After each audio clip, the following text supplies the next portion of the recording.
శ్రీమాత్రే నమ. జయ గురు దత్తాత్రేయ నమ. ఈ వీడియోలో మనం మిథున రాశి వారికి జూన్ 7వ తారీఖు నుంచి 13వ తారీఖు మధ్యలో జరగబోయే వార ఫలాలు పరిశీలిద్దాం. మరి మిథున రాశి వారికి ఈ వారం అంతా కూడా రాశి అందే బుధగ్రహ సంచారం. ఇవి మీకు కొత్త కొత్త ఆలోచనలు, కొత్త కొత్త నిర్ణయాలు తీసుకోవడం జరుగుతుంది. అతి సులువుగా కష్టపడకుండా ధనం సంపాదించాలనే ఆలోచనలు మీకు రావడం జరుగుతూ ఉంటుంది.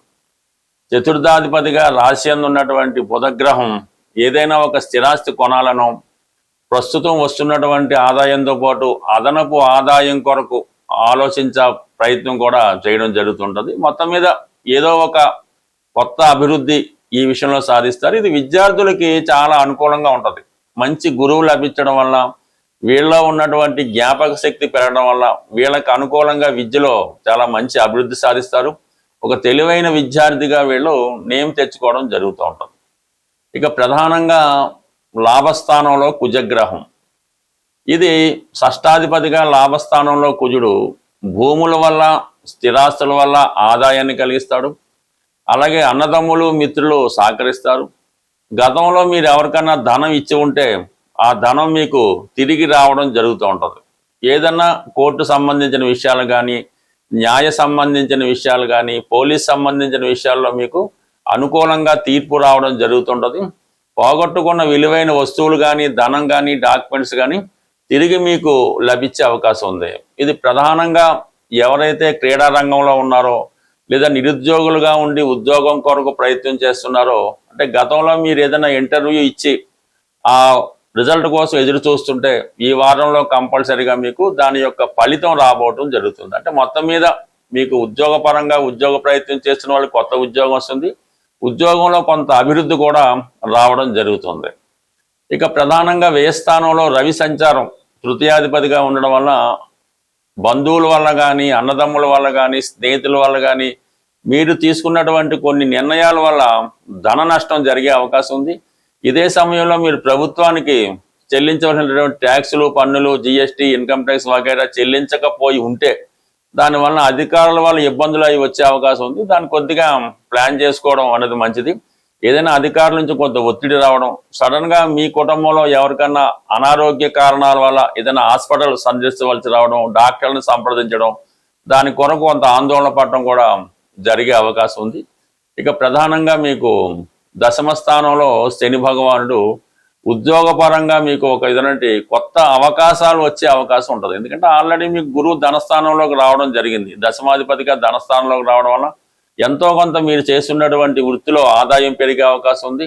అలాగే మీకు కాకపోయినా మీ కుటుంబంలో ఎవరికైనా కొత్త ఉద్యోగ ప్రయత్నాలు కూడా ఫలించే అవకాశం ఉంది. కాబట్టి వృత్తిపరంగా కొన్ని మార్పులు ఏవైనా చేసే ఉద్దేశం ఉంటే ఈ సమయంలో జాగ్రత్తగా చేయొచ్చు. లేదా ప్రస్తుతం చేస్తున్నటువంటి వృత్తితో పాటు అదనపు ఆదాయం కొరకు చేసే ప్రయత్నాలు చాలా వరకు ఫలించే అవకాశం ఉన్నది. ఇక ప్రధానంగా భాగ్యస్థానంలో ఉన్నటువంటి రాహు కొంతవరకు మీ ఆలోచనలు కొద్దిగా డివియేట్ అవుతుంటాయన్నమాట. ఇతర మతస్థుల మీద, ఇతరుల యొక్క ఆచారాల మీద, మన సాంప్రదాయాన్ని కొద్దిగా పక్కకు పెట్టి ఇతరుల సాంప్రదాయాలు పాటించడం, ఇవన్నీ కూడా భాగ్యస్థానంలో ఉన్నటువంటి రాహు మీతో కొన్ని సాంప్రదాయేతర విషయాల మీద ఆసక్తి చూపుతుంటారు. ఏదైనా ఒక ఇంటర్ కాస్ట్ మ్యారేజ్కి ప్రోత్సహించడం కానీ, ఈ విధంగా కొద్దిగా మీ యొక్క ఆలోచన ధోరణిలో, సాంప్రదాయాల్లో కొద్దిగా మార్పు రావడం జరుగుతుంటుంది. ఇక ముఖ్యంగా 9వ స్థానంలో ఉన్నటువంటి కేతు కొన్ని ముఖ్యమైనటువంటి ప్రయాణాలు వాయిదా పడడం జరుగుతుంటుంది.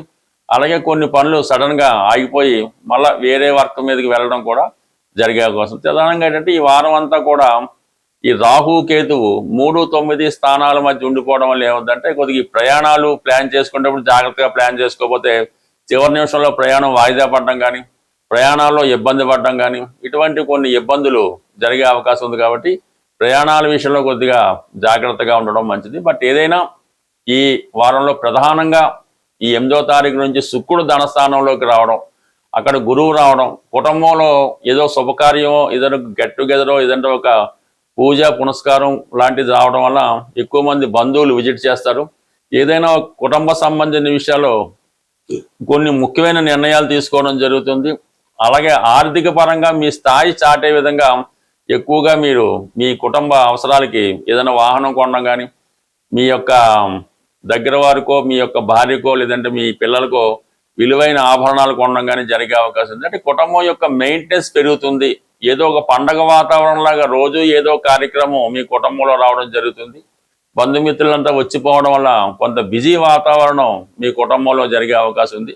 బట్ ఏదైనా మిథున రాశి వారికి అటు ధనస్థానం, లాభస్థానం రెండు అనుకూలంగా ఉండడం, మరి రాశి అందే రాశ్యాధిపతి ఉండడం వల్ల మీరు ఏ కార్యక్రమం చేపట్టినా అది పూర్తిగా సక్సెస్ అయ్యే అవకాశం ఉంటుంది.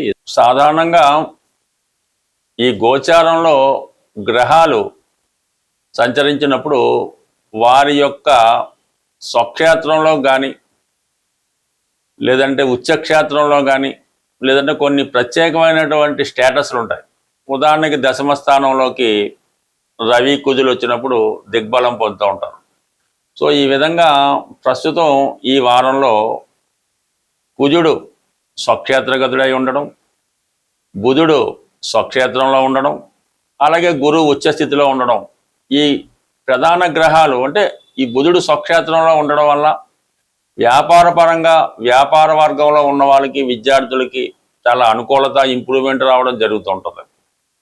ఇక కుజుని యొక్క బలం వల్ల సాధారణంగా కుజుడు జాతకంలో బలం ఉండడం వల్ల అది వ్యాపారం, స్థిరాస్తి వ్యాపారం కానీ, ఉద్యోగపరంగా ధైర్యంతో కూడుకున్నటువంటి వృత్తులు, ఈ యూనిఫారం వేసుకొని బాధ్యతాయుతంగా మెలిగేవారు, అలాగే డాక్టర్లు, ఇటువంటి వృత్తుల్లో ఉన్న వాళ్ళకి ఈ కుజుడు అనుకూలించడం జరుగుతూ ఉంది. గురుబలం ఉంటే ఇంకా గురువు ధనకారకుడు కాబట్టి విశేషంగా ధనం ఎక్కువగా రొటేషన్ పెరుగుతూ ఉంటుంది. అలాగే ఈ భక్తులు, పుణ్య కార్యక్రమాలు, దేవాలయాలు, దేవస్థానాలు విపరీతమైన రద్దీతో ఉండడం జరుగుతూ ఉంటుంది. ఖరీదైనటువంటి వస్తువుల యొక్క వాల్యూ పెరుగుతూ ఉంటుంది. అంటే గోల్డ్, సిల్వరు మొదలగు మెటల్స్ యొక్క వాల్యూ పెరుగుతూ ఉంటుంది. ఈ దేవతా విగ్రహాలకి వాల్యూ పెరుగుతూ ఉంటుంది. విద్యా సంస్థలు చాలా గొప్పగా రాణించడం జరుగుతూ ఉంటుంది. సో ఈ విధంగా ఈ మూడు గ్రహాలు రాబోయే రోజుల్లో మంచి మనీ రొటేషన్ అయి ఆటోమేటిక్గా కొంత ప్రతి వాళ్ళు కూడా ఏదో ఒక వృత్తి లాంటిది ఏర్పడడం జరుగుతుంది. ఈ సమయంలో ఏదైనా పరిహారం అంటే ఎవరైతే భూమికి సంబంధించిన విషయాల్లో ఉంటారో వాళ్ళు హనుమాన్ పూజించుకోవడం, హనుమాన్ చాలీసా పారాయణ చేయడం, అలాగే మంగళవారం రోజు ఆంజనేయ స్వామి వారికి ఏదైనా తమలపాకులతో కానీ, సింధూరంతో కానీ పూజించడం వలన వ్యక్తిగతంగా జీవితంలో పైకి రావాలనుకున్న వాళ్ళు రాణించడం జరుగుతూ ఉంటుంది. ఇంకా వ్యాపార పరంగా అభివృద్ధి చెందాలనుకున్న వాళ్ళకి బుధుడు, సో ఈ బుధుడు మరి ఆకుపచ్చ రంగుకు ప్రాధాన్యత ఇస్తుంటాడు కాబట్టి ఈ బుధవారం రోజు వెంకటేశ్వర స్వామి టెంపుల్లో కానీ, విఘ్నేశ్వర టెంపుల్లో కానీ, వెంకటేశ్వర స్వామికి అయితే తులసి దళాలతో అర్చించి విష్ణు సహస్రనామ పారాయణం చదవడం వల్ల అది కళ్యాణం కాని వారికి, వివాహం కాని వారికి జరుగుతూ ఉంటుంది. ఇక విద్యా విషయాల్లో, వ్యాపార విషయాల్లో గణపతికి బుధవారం రోజు గరికతో అర్చన చేసి అటుకులు నైవేద్యంగా పెట్టడం వల్ల విద్యార్థులు విపరీతంగా రాణించగలుగుతారు. వ్యాపార పరంగా కూడా బాగుంటుంది అన్నమాట. అలాగే గురుగ్రహం ఇప్పుడు బలంగా ఉన్నాడు కాబట్టి గురు అనుగ్రహం పొందాలంటే కంప్లీట్గా మీకు ఎవరైతే విద్య నేర్పుతారో ఆ గురువుని కానీ, తల్లిదండ్రులను కానీ అది పూజించవచ్చు, వాళ్ళని గౌరవించవచ్చు, వాళ్ళని సత్కరించవచ్చు.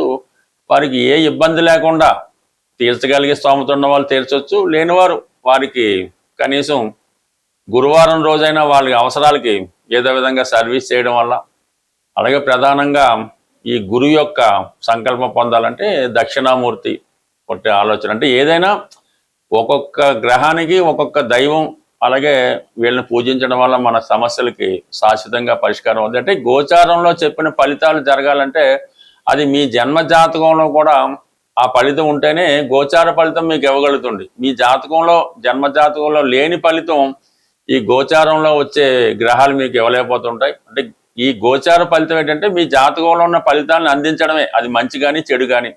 సో ఇక సంపూర్ణంగా మీకు పూర్తి సమస్యలకు పరిష్కారం కావాలంటే మీ జన్మ జాతకం ఇంపార్టెంట్.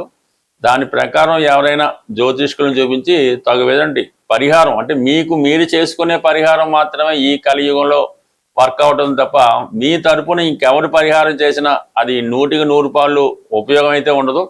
ఏదో 5% 10% ఉపయోగం ఉంటే ఉండొచ్చు. ఏదైనా మీ యొక్క సమస్యల్ని మీరే మీ వ్యక్తిగతంగా చేసుకుంటేనే ఆ సమస్యకి పరిష్కారం దొరుకుతుంది. స్వస్తి.